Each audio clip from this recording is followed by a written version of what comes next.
আসসালামু আলাইকুম। বাংলা সংবাদে আপনাদের সবাইকে স্বাগত জানাচ্ছি। আমি ফিরোজ তোহা। শুরুতেই বিআরবি কেবলস সংবাদ শিরোনাম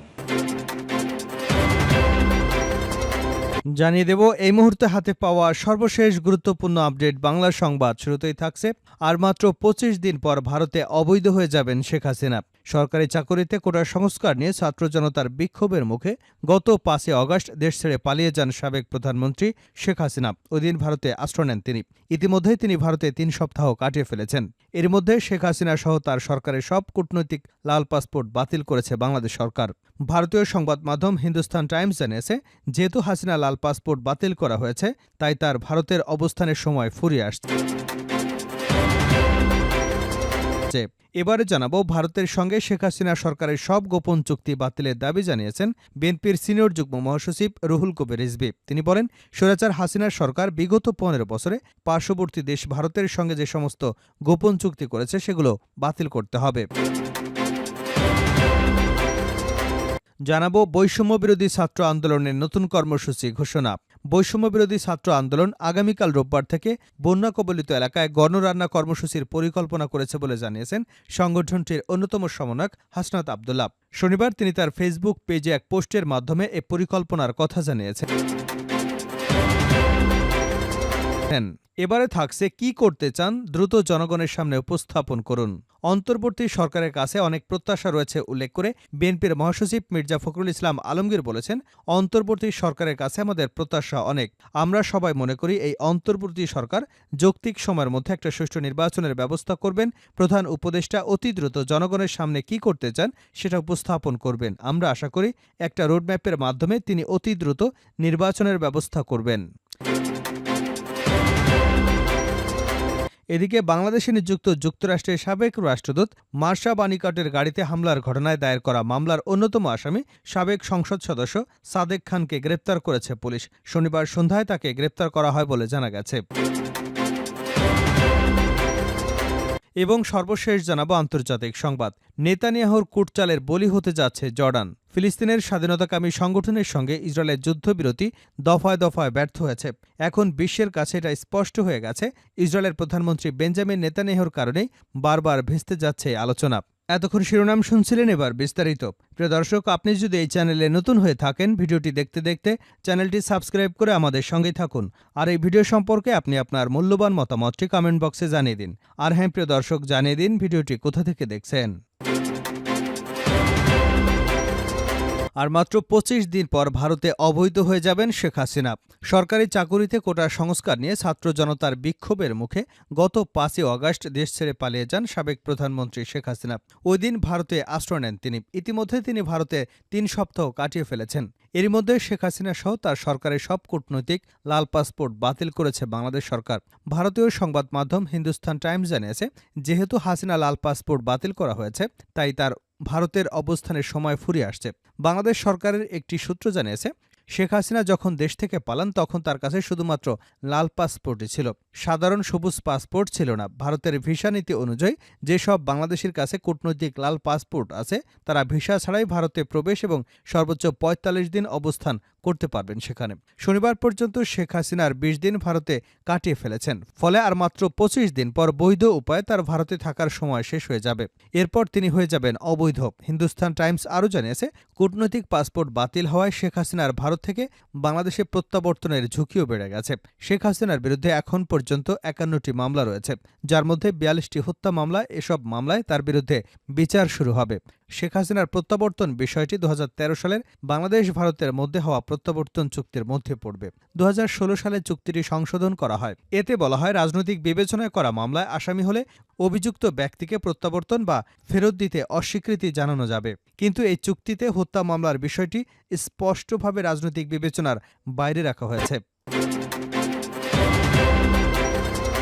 ভারতের সঙ্গে সব গোপন চুক্তি বাতিলের দাবি রুহুল কবির রিজভীর।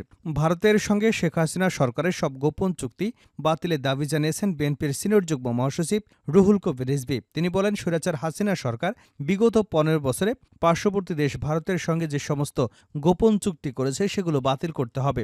ভারতের এক অভিনেত্রী কয়েকদিন আগে বলেছেন, একটা দেশ ছিল ভারতের পক্ষে, সেটাও হাতছাড়া হয়ে গেছে। একটা দেশ ছিল না, একজন ব্যক্তি ছিল ভারতের পক্ষে, কারণ ওই ব্যক্তি এদেশের গণতন্ত্রকে হত্যা করেছে, এদেশে একচেটিয়া ভোট করে নিজেদের লোকদের ভোট ছাড়া এমপি বানিয়েছে। সেই শেখ হাসিনা এদেশের গণতন্ত্রকে কবরস্থানে পাঠিয়েছে। শনিবার রাজধানীর কাফরুল থানা বিএনপির উদ্যোগে ছাত্র জনতার আন্দোলনে শহীদ নিহত পরিবারের সঙ্গে সাক্ষাৎ শেষে একথা বলেন তিনি। রিজভী বলেন, শেখ হাসিনাকে ভারত সমর্থন করে বাংলাদেশকে সমর্থন করে না, বাংলাদেশের জনগণকে সমর্থন করে না। বিএনপি ভদ্রলোকের দল, বিএনপি জনগণের দল, বিএনপি দেশের খেটে খাওয়া শ্রমজীবী মানুষের দল। বিএনপি বিগত ১৫ বছরে সীমাহীন অত্যাচার নির্যাতন সহ্য করেছে। নেতারা বছরের পর বছর গুম হয়ে থেকেছে, তারপরও আমরা গণতান্ত্রিক সংগ্রাম করে গেছি। তিনি বলেন, যারা বিএনপি চেয়ারপারসন বেগম খালেদা জিয়ার রাজনীতিতে বিশ্বাস করে এবং ভারপ্রাপ্ত চেয়ারম্যান তারেক রহমানের আদর্শকে বিশ্বাস করে, তাদেরকে এই সমাজের শান্তি শৃঙ্খলা রক্ষা করতে হবে। বেগম খালেদা জিয়া কয়েকদিন আগেই বলেছেন, আমরা শান্তির সমাজ নির্মাণ করতে চাই, আমরা শান্তির সমাজ তৈরি করব। শেখ হাসিনা যা তৈরি করেছেন, বাড়ি দখল, ঘর দখল, গোয়ালঘর থেকে গরু নিয়ে যাওয়া, এটাই ছিল শেখ হাসিনার ১৫ বছরের আওয়ামী লীগের সংস্কৃতি। এই সংস্কৃতি বিএনপি পুনরাবৃত্তি করবে না। বৈষম্য বিরোধী ছাত্র আন্দোলনের নতুন কর্মসূচি। বৈষম্য বিরোধী ছাত্র আন্দোলন আগামীকাল রোববার থেকে বন্যা কবলিত এলাকায় গণরান্না কর্মসূচির পরিকল্পনা করেছে বলে জানিয়েছেন সংগঠনটির অন্যতম সমন্বয়ক হাসনাত আব্দুল্লাহ। আজ বৃহস্পতিবার তিনি ফেসবুক পেজে এক পোস্টের মাধ্যমে এই পরিকল্পনার কথা জানান। হাসনাত আব্দুল্লাহ তার পোস্টে বলেন, আগামীকাল থেকে বন্যা কবলিত এলাকায় গণরান্না কর্মসূচির পরিকল্পনা করছি। আপনারা শুকনো খাবারের পাশাপাশি চাল, ডাল, তেল, আলু, পেঁয়াজ, লবণ, মশলা নিয়ে আসুন। হাসনাত তার ফেসবুক পোস্টের মাধ্যমে জানান, টিএসসিতে শনিবারও তাদের গণত্রাণ কার্যক্রম কর্মসূচি চলবে। দেশের উত্তর পূর্বাঞ্চলে সৃষ্ট বন্যা পরিস্থিতির উন্নতি হচ্ছে। নদ নদীগুলোর পানি কমতে শুরু করেছে। দেশের উত্তর পূর্বাঞ্চল, পূর্বাঞ্চল এবং দক্ষিণ পূর্বাঞ্চলের প্রধান নদীর পানি কমছে।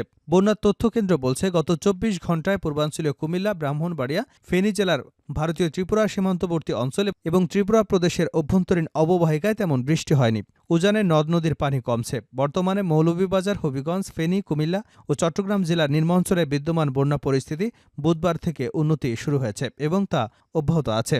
আবহাওয়ার তথ্য অনুযায়ী আগামী ২৪ ঘণ্টায় দেশের উত্তর পূর্বাঞ্চল এবং এর আশেপাশে উজানে ভারী বৃষ্টির সম্ভাবনা নেই। এ সময় উত্তর পূর্বাঞ্চলের মৌলভীবাজার, হবিগঞ্জ জেলার মনু, খোয়াই এবং ধলাই নদীর পানি কমতে পারে। এসব এলাকার আশপাশে নিম্নাঞ্চলে বন্যা পরিস্থিতির উন্নতি অব্যাহত থাকতে পারে। এছাড়া আগামী ২৪ ঘণ্টায় দেশের দক্ষিণ পূর্বাঞ্চল, পূর্বাঞ্চল এবং আশপাশের উজানে ভারী বৃষ্টির সম্ভাবনা নেই। এ সময় অঞ্চলের ফেনী, কুমিল্লা এবং চট্টগ্রাম জেলার মহুরী, ফেনী, গোমতী এবং হালদা ইত্যাদি নদীর পানি কমে আসতে পারে। এ কারণে আশেপাশে নিম্নাঞ্চলে বন্যা পরিস্থিতির উন্নতি অব্যাহত থাকতে পারে। কি করতে চান দ্রুত জনগণের সামনে উপস্থাপন করুন, প্রধান উপদেষ্টাকে মির্জা ফখরুল। অন্তর্বর্তী সরকারের কাছে অনেক প্রত্যাশা রয়েছে উল্লেখ করে বিএনপির মহাসচিব মির্জা ফখরুল ইসলাম আলমগীর বলেছেন, অন্তর্বর্তী সরকারের কাছে আমাদের প্রত্যাশা অনেক। আমরা সবাই মনে করি এই অন্তর্বর্তী সরকার যৌক্তিক সময়ের মধ্যে একটা সুষ্ঠু নির্বাচনের ব্যবস্থা করবেন। প্রধান উপদেষ্টা অতি দ্রুত জনগণের সামনে কি করতে চান সেটা উপস্থাপন করবেন। আমরা আশা করি একটা রোডম্যাপের মাধ্যমে অতি দ্রুত নির্বাচনের ব্যবস্থা করবেন। শনিবার জাতীয় প্রেস ক্লাবে ভাসানী অনুসারী পরিষদ আয়োজিত এক আলোচনা সভায় প্রধান অতিথির বক্তব্যে তিনি এসব কথা বলেন। ফখরুল ইসলাম বলেন, রাষ্ট্র সংস্কারের ব্যাপারে নির্বাচন খুবই গুরুত্বপূর্ণ। নির্বাচিত পার্লামেন্টের মাধ্যমে দেশের সংস্কারের কোনো বিকল্প নেই। আমরা নির্বাচনের উপর অনেক জোর দিতে চাই। তিনি বলেন, কয়েকজন ব্যক্তি রাষ্ট্র সংস্কার করে দেবেন এটা আমি বিশ্বাস করি না। জনগণের অংশগ্রহণের মাধ্যমে এই সংস্কার করতে হবে। তবে অন্তর্বর্তী সরকারের দায়িত্বে যারা রয়েছেন তারা সবাই যোগ্য ব্যক্তি। শেষ করছে আন্তর্জাতিক সংবাদে। নেতানিয়াহুর কুটচালের বলি হতে যাচ্ছে জর্ডান। ফিলিস্তিনের স্বাধীনতাকামী সংগঠনের সঙ্গে ইসরায়েলের যুদ্ধবিরতি দফায় দফায় ব্যর্থ হয়েছে। এখন বিশ্বের কাছে এটা স্পষ্ট হয়ে গেছে। ইসরায়েলের প্রধানমন্ত্রী বেঞ্জামিন নেতানিয়াহুর কারণেই বারবার ভেস্তে যাচ্ছে এ আলোচনা। এই বাস্তবতা এতদিন বুঝতে না পারলেও ইসরায়েলের প্রতিরক্ষামন্ত্রী ইয়োব গ্যালন্ট, মোসাদের পরিচালক ডেভিডও এখন তা হাড়ে হাড়ে টের পাচ্ছেন। তাদের আলোচনার টেবিলে ঠেলে দিয়ে জটিল এক খেলায় মেতে উঠেছিলেন নেতানিয়াহু। যুক্তরাষ্ট্রের প্রস্তাব করা একটি যুদ্ধবিরতির ব্যাপারে অনেকটাই সম্মত হয়েছে ফিলিস্তিনের স্বাধীনতাকামী সংগঠন। কিন্তু নেতানিয়াহু এমন কোনো কিছু মানতেই নারাজ। কারণ যুদ্ধ শেষ হয়ে গেলে নেতানিয়াহুর সরকারের পতন ঘটবে আর জনপ্রিয়তা বাড়ানোর জন্য মাঝে মধ্যে যুদ্ধ শুরুর সুযোগও হারাবেন নেতানিয়াহু। সেটা খুব ভালোভাবেই জানেন তিনি। তাই ক্ষমতায় থাকতে যুদ্ধের কোনো বিকল্প নেই নেতানিয়াহুর কাছে। কেননা ক্ষমতা হারালেই জেলে যেতে হতে পারে নেতানিয়াহুকে। তবে নেতানিয়াহুর এই যুদ্ধ খেলার চরম মূল্য দিতে হচ্ছে জর্ডানকে। ফিলিস্তিনের ইসরায়েলি হামলায় যত তীব্র হয়, জর্ডানের শরণার্থীর ঢেউ তত প্রবল হয়। দশকের পর দশক শরণার্থীর ঢল সামাল দিতে হচ্ছে জর্ডানকে। এখন অবস্থা এমন দাঁড়িয়েছে, নিজেদের খরচ মেটাতে পারছে না তারা, তাই জর্ডানকে বিদেশি সাহায্যের জন্য হাত পাততে হচ্ছে। এছাড়াও আরও বড় এক হুমকির মুখে দাঁড়িয়েছে জর্ডান, কেননা জর্ডানকে নিয়ে ভিন্ন এক ছক এঁকেছে ইসরায়েল। ইসরায়েলের ভেতর জর্ডানকে ঘিরে বিভিন্ন পরিকল্পনার মধ্যে অন্যতম হচ্ছে অ্যালোন প্ল্যান। এই পরিকল্পনার প্রবর্তক ইসরায়েলের রাজনৈতিক নেতা ইগাল অ্যালোন। তার প্রস্তাব অনুযায়ী পশ্চিম তীরের একটা অংশ ইসরায়েল দখল করে নেবে, বাকি অংশ জর্ডানের অংশ হিসেবে যুক্ত করা হবে। তবে লিকুদ পার্টি চাইছে পুরো পশ্চিম তীর দখল করে নিক ইসরায়েল, আর জর্ডানকে ফিলিস্তিন রাষ্ট্র হিসেবে ঘোষণা দেওয়া হয়। সম্প্রতি সাবেক মার্কিন প্রেসিডেন্ট ডোনাল্ড ট্রাম্পের টিমও কাছাকাছি একটি আইডিয়া তুলে ধরেছে। তারা জর্ডান ফিলিস্তিন কনফেডারেশনের দাবি তুলেছে। এই পরিকল্পনার কারণে অধিকৃত পশ্চিম তীরে গ্রাম শহর ছেড়ে যেতে হবে ফিলিস্তিনের, অথবা বসতি স্থাপনাকারী সেগুলোতে আগুন ধরিয়ে দেবে। ইসরায়েলের ডিসকোর্স থেকে জর্ডানকে বিকল্প ফিলিস্তিন হিসেবে দেখার এই ধারণা কখনই বিলীন হয়নি, বরং এমন ধারণা আরও জোরালো হয়েছে।